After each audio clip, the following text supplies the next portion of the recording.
The men, women and children of Easington, a Durham pit village, lived their lives in the eyes of a storm a quarter of a century ago. It was then that miners fought a year-long battle against the Tory government and the state for jobs.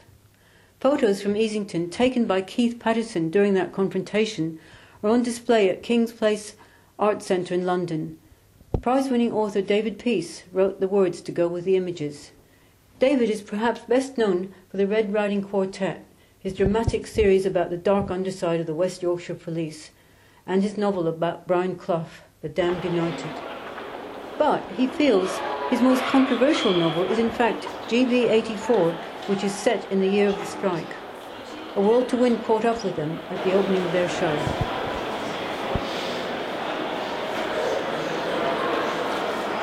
Yeah, as you say, I was 17, 18. I mean, I was growing up in Wakefield, in the heart of the West Yorkshire mining community at the time.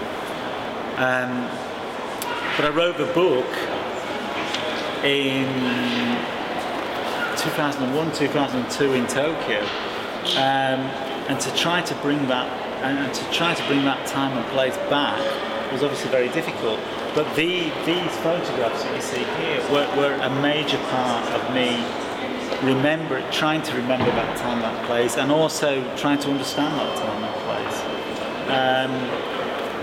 Along with, I mean, in the back of GB84, I list all the fiction and the non-fiction that I read around the times. But the photographs, I think, particularly Keith's photographs, were a huge inspiration to the book. I think to me, these photographs, more than any others, encapsulate the sacrifice and the struggle of that period.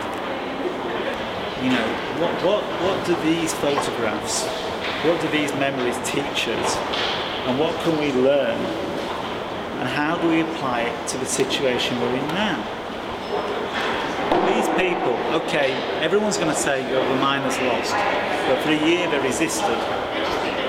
And I think the resistance you see in these photos is, to me, the education, the inspiration I hope people take from these photographs. And I would urge people to look at these photographs, not as historical artefacts, but as an inspiration.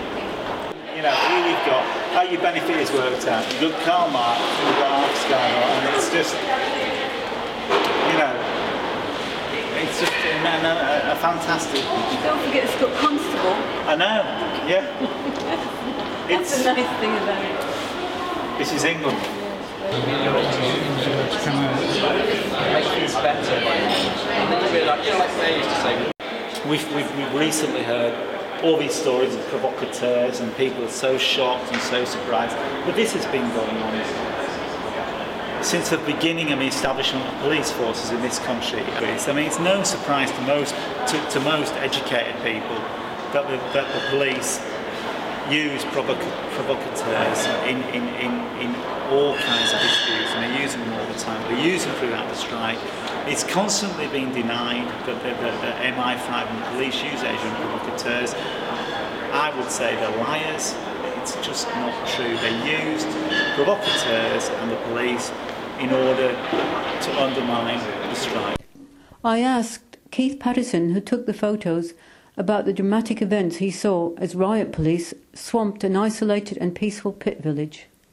What I think is really interesting that people immediately connect with echoes of what is happening now from the last Tory government, and of course that, I mean, in my view, the strike it's portrayed as a sort of a civil war, but in fact, actually, I think it was much more the fact that the government decided to wage war on all these communities. I think these communities were inherently conservative with a small c. They were incredibly law-abiding. They weren't used to a lot of grief in the village. They were self-contained.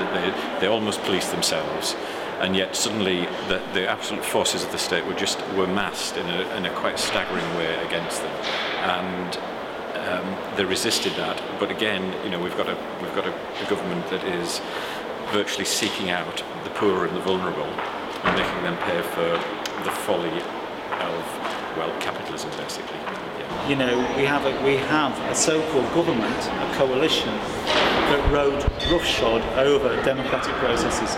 It remains simple fact that nobody in this country voted for this coalition government.